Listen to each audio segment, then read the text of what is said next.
अस्सलाम वालेकुम। आज का जो हमारा टॉपिक है वो है फॉरेक्स ट्रेडिंग के सेशन से रिलेटेड है कि जो मार्केट के अंदर अब मूव आने वाली है, अब मार्केट के अंदर जो है मूव नहीं आएगी। सबसे पहले तो ये कि जो लोग न्यू ट्रेडिंग स्टार्ट करते हैं ना, तो उनको तो सिर्फ ये नज़र आता है कि हमने डेली का टाइम फ्रेम ओपन किया और ये देखा ये जो डेली की कैंडल है ये क्या होता है 24 घंटे के अंदर एक बनती है। तो जब मर्जी हम चाहें ट्रेड लगा सकते हैं, जब मर्जी हम चाहें ट्रेड क्लोज कर दें। तो इसमें फिर प्रॉब्लम क्या है कि आप लोग क्यों नहीं हर टाइम ट्रेड लगाते। उसके पीछे ना बहुत सारी रीजंस होती हैं, जो जिसमें से कुछ रीजंस आज हम डिस्कस करेंगे। सबसे पहली बात, ये डेली का टाइम फ्रेम है। जो एक कैंडल नजर आ रही है वो आ रही है 24 घंटे की एक कैंडल। अगर डेली के टाइम फ्रेम के ऊपर देखा जाए तो डेली के ऊपर हमारी ट्रेडिंग किस तरीके से होगी। डेली के ऊपर वो लोग ट्रेड करते हैं जिनकी ट्रेडिंग क्या होती है महीना महीना 15-15 दिन 2-2 महीने 6-6 महीने चलती रहती है। जिनके पास बहुत ज्यादा फंड्स होता है, बड़े जो हेज फंड्स वगैरह होते हैं, वो लोग बड़े टाइम फ्रेम्स के ऊपर काम करते हैं। हम किस कैटेगरी के अंदर आते हैं? जो रिटेलर ट्रेडर्स होते हैं नॉर्मल, वो या तो डे ट्रेड करते हैं या तो उनकी मैक्सिमम ट्रेड चलेगी, वो चलेगी 1 हफ्ता चलेगी, 2 हफ्ते चलेगी, इससे ज्यादा नहीं चलेगी। जबकि डेली के ऊपर टाइम फ्रेम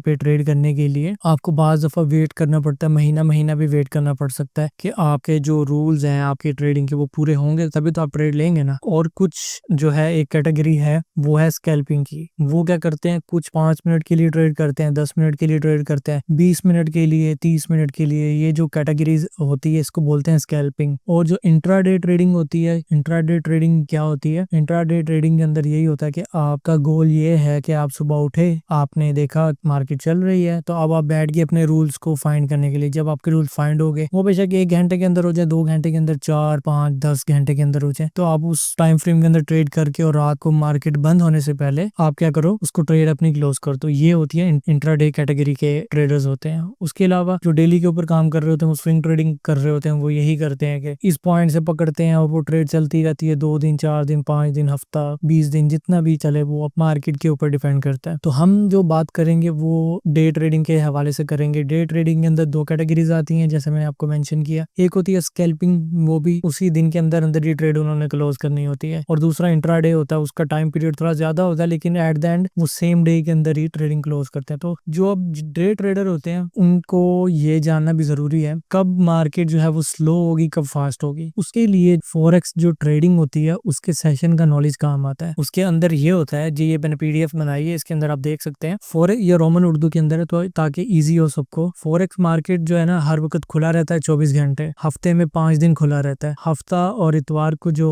छुट्टी होती है। फॉरेक्स जो है इसके 4 मेजर सेशंस होते हैं। सिडनी सेशन होता है, टोक्यो, लंदन और न्यूयॉर्क, ये 4 मेजर सेशन होते हैं। अब इसमें ये होता है कि ये जो सिडनी का सेशन होता है ना, जब ये रात को मार्केट 3 बजे के बाद दोबारा ओपन होती है, उस टाइम ना स्प्रेड वगैरह इतना हाई होता है कि इस सेशन में तो ट्रेड करते ही नहीं है। मतलब 95% लोग नहीं ट्रेड करते इस सेशन में। ये स्प्रेड क्या होता है ये आगे जाके आपको पता चल जाएगा। ये सेशन हमारे काम का नहीं है। तो उसके बाद ये जो हमारे पास सेशन बचते हैं 3, तो ये हमारे लिए क्या करते हैं, इंपॉर्टेंट होते हैं ये हमारे लिए। इसको ना चार्ट के ऊपर सबसे पहले हम देखते हैं। ये हमने चार्ट को ओपन किया, ये डेली का तो हमें एक ही कैंडल नजर आ रही है, तो हम चले जाते हैं M30 के टाइम फ्रेम, M15, H1, जहाँ पे मर्जी आप इसको देख सकते हो। लेकिन मैं ये रिकमेंड करूंगा, स्टार्टिंग में आप समझ रहे हो तो M30 के ऊपर आप देखो। M30 के ऊपर आपने ये यूरो यूएसडी का चार्ट खोल लिया। अब आपको पता है कि यूरो यूएसडी क्या था, अगर आपने प्रीवियस लेक्चर अटेंड किए हुए हैं। तो हमने ये क्या करना है, चार्ट के ऊपर राइट क्लिक करना है, के बाद सेटिंग में जाना है। सेटिंग में जाके तो इस सेक्शन में आना है कैनवस, सॉरी हमने जाना है इवेंट्स के अंदर। इवेंट्स के अंदर जाकर हमारे पास यहाँ पर ये एक ऑप्शन होगा सेशन ब्रेक्स के नाम से, तो हमने क्या करना है, इसको टिक कर देना है। जैसे हम टिक करेंगे तो और इसको हम ओके करेंगे तो चार्ट के ऊपर हमारे पास कुछ इस किस्म की लाइन शो हो जाएगी। इसका मतलब ये है, ये लाइन हमें हेल्प करेगी देखने के अंदर कि जो हमारा आज का दिन है ना, आज की जो हमारी कैंडल्स शुरू हुई हैं, यानी डेली की जो कैंडल है वो यहाँ से स्टार्ट हुई है। आज का जो दिन है वो इस लाइन के बाद शुरू हो रहा है। इस लाइन से पीछे जो दिन है वो प्रीवियस डे है। वो प्रीवियस डे कहाँ पे शुरू होता है, यहाँ पे शुरू होता है। तो इसी तरीके से जैसे आप इसको जूम आउट करेंगे तो आपके पास ये सारी इंफॉर्मेशन होगी। आज का दिन छोड़ के कल का दिन कहाँ से ओपन हुआ, यहाँ से ओपन हुआ और यहाँ पे खत्म हो गया। उसके बाद आज का दिन यहाँ से ओपन हुआ, अभी ये चल रहा है। जब 24 घंटे खत्म होंगे उसके बाद एक फिर लाइन आ जाएगी चार्ट के ऊपर। इसी तरीके से आगे अगर आप हिस्ट्री भी देखेंगे तो आपके पास सारी इंफॉर्मेशन शो हो रही होगी। हमने चार्ट को ओपन किया, ओपन करने के बाद हमने देखा कि हमारी जो है ना मार्केट यहाँ से आज का दिन यहाँ से स्टार्ट हुआ और इसके बाद ये अभी तक यहाँ तक पहुंचा है। तो अब इससे हमें क्या इंफॉर्मेशन मिलती है, जो जो आप छोटे टाइम फ्रेम के ऊपर आते जाओगे ना, आपकी कैंडल्स उतनी ही मतलब ज्यादा होती जाएंगी। अगर हम डेली के अंदर देखेंगे कैंडल्स को, ये एक कैंडल हमें शो हो रही है। अगर हम H1 करेंगे, 60 मिनट का चार्ट होता है, तो हमारे पास क्या होगा, 24 कैंडलें आ जाएंगी। तो M30 का करेंगे तो उससे डबल हो जाएंगी, M15 का करेंगे उससे डबल हो जाएंगी। इंफॉर्मेशन हम जितना छोटे टाइम फ्रेम के अंदर जाते जाएंगे हमारे पास इंफॉर्मेशन उतनी ज्यादा होती जाएगी। तो जितना आप छोटे टाइम फ्रेम के ऊपर जाएंगे ना, तो उतना ही मुश्किल होता है ट्रेडिंग को करने के लिए। क्यों? जितना आप छोटे टाइम फ्रेम के ऊपर जाते हैं उतना ही आपको नॉलेज ज्यादा चाहिए होता है। बड़े टाइम फ्रेम के ऊपर, H1 के ऊपर, डेली के ऊपर जब भी ट्रेडिंग स्टार्ट करते हैं ना, तो बड़े टाइम फ्रेम से करते हैं। इसमें क्या होता है, इसकी एक्यूरेसी ज्यादा होती है आपको इतना, क्योंकि कैंडल बहुत स्लो मूव कर रही होती है। लेकिन अगर आप M1 के ऊपर शिफ्ट करेंगे, ये हर 1 मिनट के बाद जो है ना कैंडल बन रही होगी। आपको प्रॉपर नॉलेज चाहिए इसका कि किस तरीके से क्या चार्ट हमें बताना चाह रहा है, तो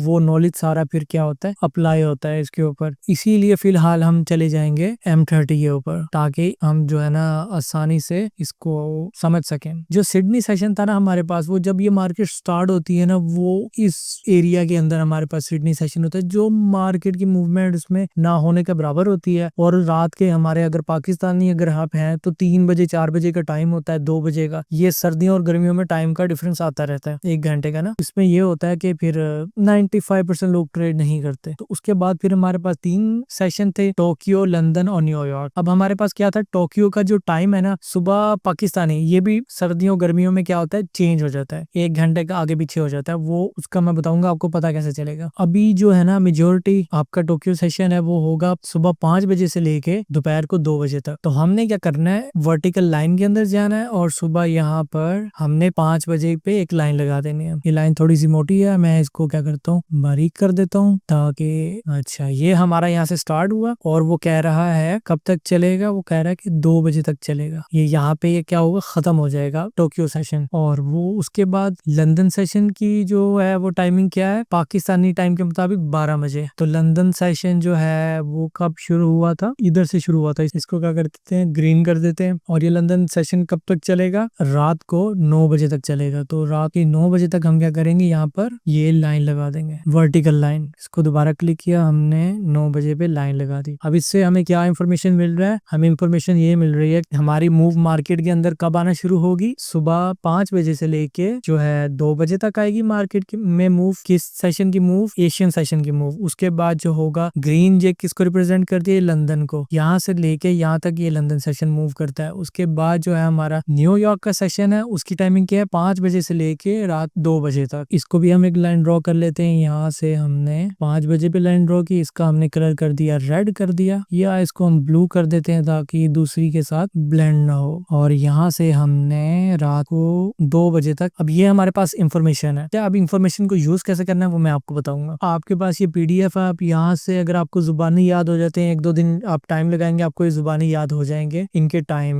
अगर आपको टाइम याद करने में मुश्किल हो रही है तो आपने ऐसा करना है, जो हमने प्रीवियस लेक्चर के अंदर फॉरेक्स फैक्ट्री के बारे में आपको बताया था, यहाँ पे आपने इसको ओपन करना है। ओपन करना है, उसके बाद जो है आपने यहाँ पे मैच कर लेना है कि जो आपका यहाँ पे टाइम है वो आपके लोकल कंप्यूटर के साथ मैच कर रहा है कि नहीं कर रहा। पाकिस्तानी टाइम फ्रेम के टाइम के मुताबिक इसको आपने टाइम सेट कर देना है, जो बाय डिफॉल्ट सेट ही होगा। अगर आप VPN वगैरह लगाया होगा तो आपका बदल सकता है, तो आपने VPN वगैरह ऑफ कर देना है या फिर अपने टाइम को एडजस्ट कर लेना। उसके बाद आप ये ना सेशंस के अंदर जाएंगे। मैं इसको जूम कर दूं थोड़ा सा, यहाँ पे आपको शो हो रहा होगा सिडनी का, ठीक है, टोक्यो, लंदन, न्यूयॉर्क। सिडनी को इग्नोर कर दें, ये हमारे किसी काम का नहीं होता। टोक्यो की आपने ओपनिंग यहाँ से देख लेनी है कि कब हो रही है, तो ये आपको बता रहे। लेकिन जो फॉरेक्स फैक्ट्री है ना, इसकी थोड़ी सी लुक ऐसे है कि आपको मजा नहीं आएगा, इसके ऊपर देखने में ना प्रॉब्लम होगा। तो आपको मैं फिर क्या करता हूँ, एक और वेबसाइट के बारे में बताता हूँ, आप वहां से क्या कर सकते हैं, इसको देख सकते हैं। आपने यहाँ पे सर्च करना है बेबी पिप्स। जैसे ही आपने बेबी पिप्स सर्च करना है तो आपके सामने पहली वेबसाइट आ जाएगी। आपने क्या करना है, यहाँ पर टूल्स के अंदर जाना है, टूल्स के अंदर जाकर फॉरेक्स मार्केट आवर्स पे क्लिक करना है। अब यहाँ पे 24, यहाँ पे क्या हो रहा है, कुछ इस किस्म का इंटरफेस आ गया आपके सामने। ये थोड़ा सा अच्छा इंटरफेस है। तो यहाँ पे आपने सबसे पहले अपने जो टाइम है वो लोकल कंप्यूटर के साथ मैच कर लेना है। VPN ऑफ हो, VPN ऑन होगा तो ये बदल जाएगा टाइम। आप इसको यहाँ से स्लाइड करके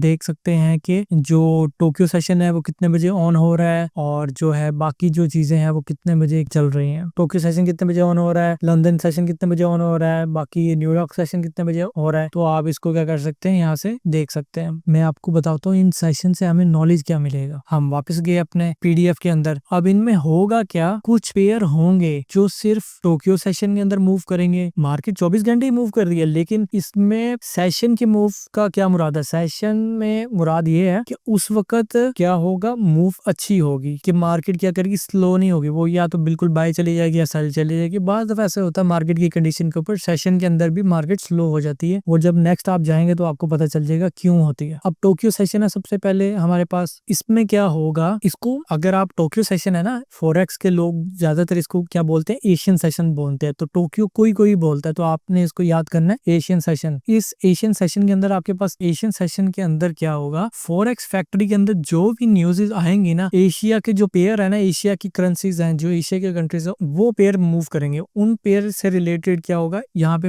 आपके पास न्यूज आएंगे। उसमें आपके पास होगा जापान के पेयर हो गए, एयूडी के पेयर हो गए, ऑस्ट्रेलिया के, उसके अलावा हमारे पास न्यूजीलैंड हो गए। तो ये जो कैटेगरीज के पेयर है ना, ये सुबह के टाइम मूव करेंगे आपके। हमारे पास एक्टिव जो पेयर्स होते हैं एशिया सेशन के अंदर जो मूव करते हैं ज्यादातर, वो यूएसडी जेपीवाई। अब इसमें मजे की बात क्या है, यूएसडी जेपीवाई है ना, ये अमेरिका का है, ठीक है। अमेरिका के जो पेयर होते हैं ना, वो होते हैं न्यूयॉर्क सेशन के अंदर। लेकिन ये जेपीवाई भी इसके साथ लग रहा है, तो लेकिन ये शाम को तो मूव करेगा, लेकिन सुबह भी मूव करेगा, क्योंकि इसके साथ जेपीवाई का सेशन भी लग रहा है। यूरो जेपीवाई, मेजोरिटी जो यूरो है वो मूव करता है, लंदन सेशन के साथ मूव करता है। लेकिन जब जेपीवाई इसके साथ लग रहा है, सुबह का सेशन है, जेपीवाई सुबह के सेशन में आता है, तो इसलिए ये पेयर भी मूव करेगा। एयूडी ऑस्ट्रेलियन डॉलर और जापानीज येन, ये दोनों सुबह एशियन सेशन की कैटेगरी के अंदर आते हैं। तो ये सुबह इनकी बहुत अच्छी आपको देखने को मिलेगी मूव, शाम को जाके थोड़े स्लो हो जाएंगे। एनजेडी जेपीवाई न्यूजीलैंड का जो डॉलर है और जापान का डॉलर, ये भी सुबह के टाइम मूव करता है। तो इसमें क्या होगा, सुबह को आपको देखने को मूव मिलेगी। आपको पता होगा अगर आपने एनजेडी जेपीवाई, एयूडी जेपीवाई, इन पेयर्स पे, यूएसडी जेपीवाई पे काम करना है, तो आपको पता होगा मैंने सुबह के टाइम काम करना है। अगर आप बोलते हो कि नहीं आज मैंने सुबह के टाइम काम नहीं करना, मैं शाम को 4-5 बजे काम करूंगा, तो आपको पता होगा फिर आपने वो पेयर सेलेक्ट करने हैं जो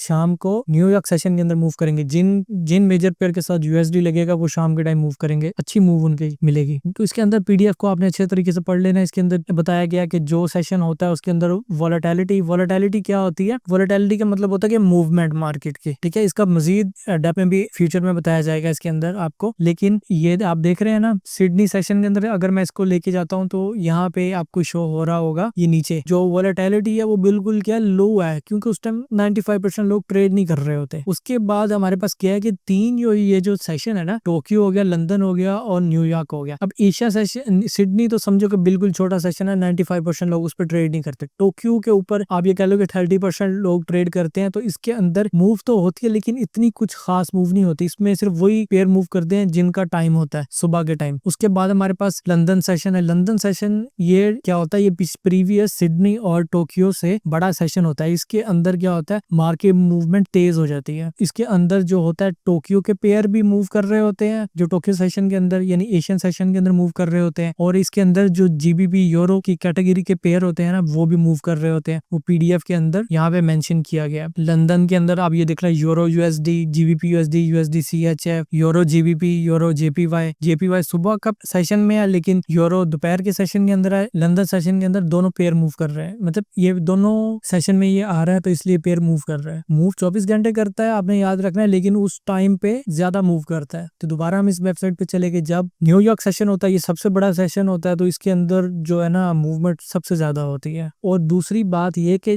जब भी ये सेशन ओवरलैप करते हैं ना, समझो कि लंदन शुरू होने वाला है यहाँ से और ये टोक्यो ऑलरेडी चल रहा है। इस टाइम फ्रेम में ना, जब ये ओवरलैप कर रहे हैं एक दूसरे को, इस टाइम फ्रेम में वैसे ही, मतलब इस टाइम में मार्केट की मूवमेंट ज्यादा हो जाती है। उसके बाद यहाँ पे ये क्या होने लगा, ग्रीन पे जब आया तो ये यहाँ पे लंदन न्यूयॉर्क सेशन ओपन होने लगा, लंदन ऑलरेडी चल रहा है। तो इस टाइम फ्रेम में क्या होगा, मार्केट की मूव तेज हो जाएगी। जब ये खत्म होने वाला होगा, यहाँ पे मार्केट की मूव फिर तेज हो जाएगी। फिर आहिस्ता आहिस्ता रात होती जाएगी। जब रात होती जाएगी तो ये क्या होगा, इसकी वोलेटिलिटी कम होती जाएगी, मार्केट की मूव कम होती जाएगी। तो ये हमारे पास इंफॉर्मेशन थी। तो इसी तरीके से सेशन काम करते हैं फॉरेक्स ट्रेडिंग की। ये जो है पीडीएफ, इसके अंदर पेयर का बताया गया कि कौन कौन से पेयर मूव करेंगे, तो आपने इनको याद कर लेना है, बहुत आसानी होगी आपके लिए। सिर्फ इतना ही। अल्लाह हाफिज।